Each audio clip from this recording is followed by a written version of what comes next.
fellow citizens of the United States of Biafra and compatriots, I feel a very grave pain in my heart as I speak today, because the greatest injustice that we can do to ourselves is to descend to the gutter like our enemies and start to swim in the gutter with them. The sad events of the last 4 days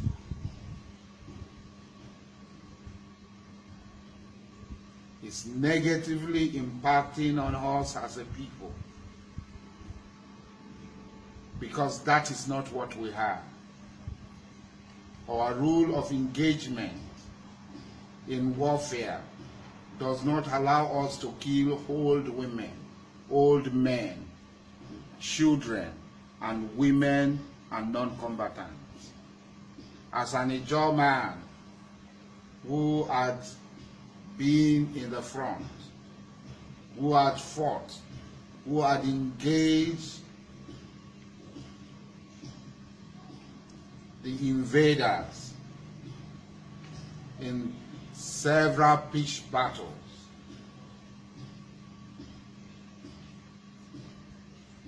I know that once we leave our values and try to imitate them and accept their values and be guided by their own norms, then we have lost it. Then we have lost it. There was no need. There was no need whatsoever. It does not make us greater. It does not make us braver. It does not satisfy anything for us to harm those who are not harmed. It is cowardice for you to shoot a man behind his back.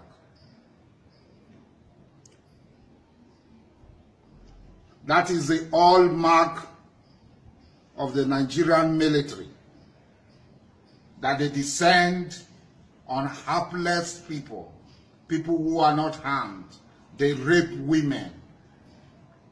They slice the throat of unharmed people with their hand tied behind their back. That is not us. That is not the German. That is not the Biafran. No. The German, the Biafran, is not afraid of war. Ani bobra bobra omuwe, omuwe, omuwe. Ani bobra bobra omuwe, womu digi balafawa omu. Ani sobio boso omuwe, ani kribio boso omuwe. Ani torbu boso omuwe, womu digi balafawa omu. We are not afraid of war. But we must set the template for the war we want to fight. We must not allow the enemy to set the terms of the war for us. We must not adapt the behavioral attitude of the enemy and start to behave like the enemy. That is not us. Who are the people you are killing? The wheelbarrow pusher? The Meiruas? The Meidoya? Who are they? I'd always said that when the calm comes to become, the happen will surely happen. It will happen. We are not afraid. We know that this day will come. We know that this day will surely come. We have seen them on the social media. They are posting where unharmed people are told to swim in gutters, are told to swim in gutters, are stripped naked, are being flogged. I made inquiries. Yesterday, I did not sleep. I made calls upon calls upon calls across Biafra. And somebody told me that some Biafrans were going to the house of Nnamdi Kanu, the leader of IPOB, from Port Harcourt, and at Isiala Ingwa's junction, a female soldier asked one of them to remove his Biafran band, one of the people going to Umoya, and he refused, and she shot him. And the others who saw it and returned on their way, crisis started. The news spread, because this is what they want to do. They want us to descend to their level. They want us to get into the gutter with them, to roll in the feces with them. We're not going to do that. Please and please. That is not bravery. We must not do that. Let them go back to their homes. Don't touch them. Assist them. Let them go back. If they come back with their guns to fight us, then we'll fight them like men. Away. That is what the rule of engagement is. It might look very difficult, but that's what the rule of engagement is. He who comes to equity must come with a clean hand. You can't come to equity with a dirty hand. You can't come to equity stained with the blood of the innocent. Equity will not aid you when you come to her with the blood of the innocent. Those of us that are religious, God Almighty will not aid us or forgive us when we come with the blood of the innocents in our hand. We are not doing it because some of our people foolishly remained in their land. That is their business. Their remaining in their land will not prevent us from fighting for our freedom. We have not declared war on anybody. We have said it over and over, but we are not afraid of war. If the war comes, we will stand up.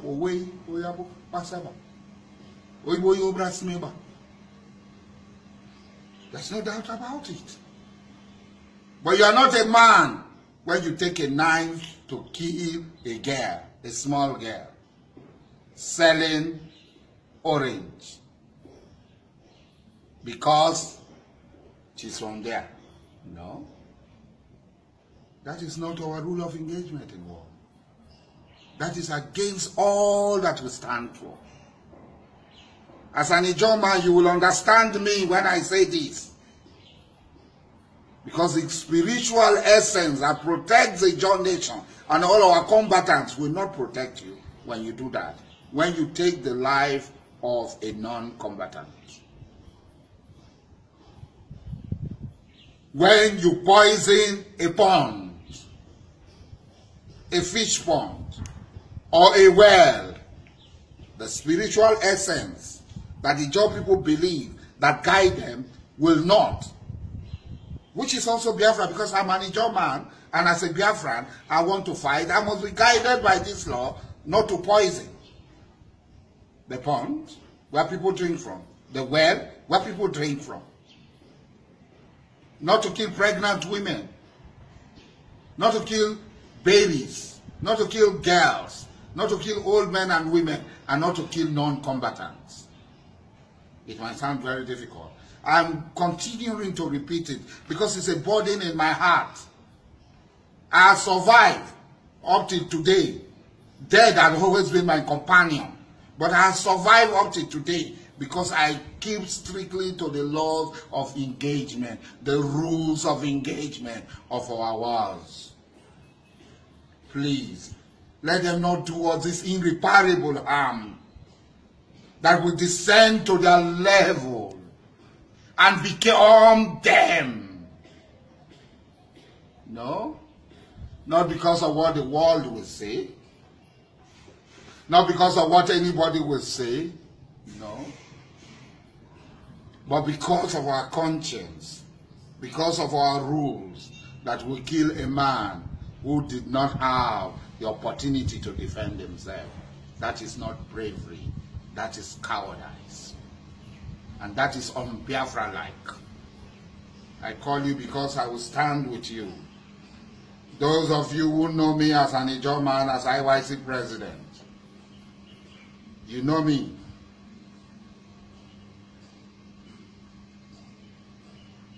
And you know what I stand for.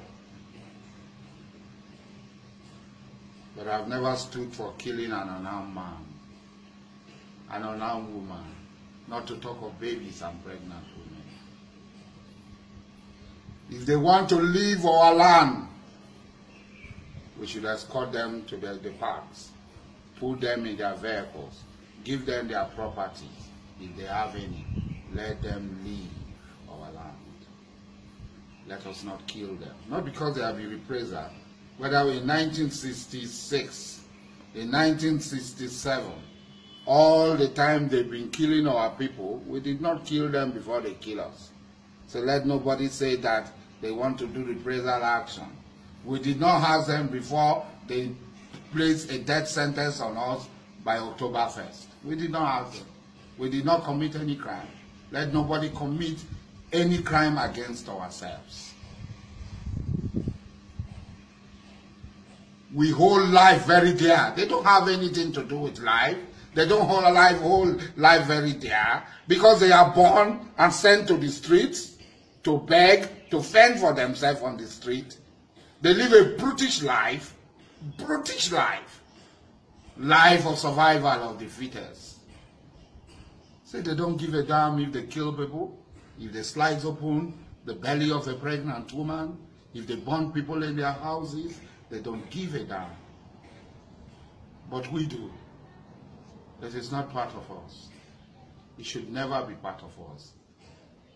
Kalabarena amakribo ombie srasra. Ombie srasra. Ombie krilala. Kalabana matenso dokobia. Amakrime dokobia. Let us not become them. Yewabo inadigimate njerayima. Omubo mbebe wina somu knuma laba.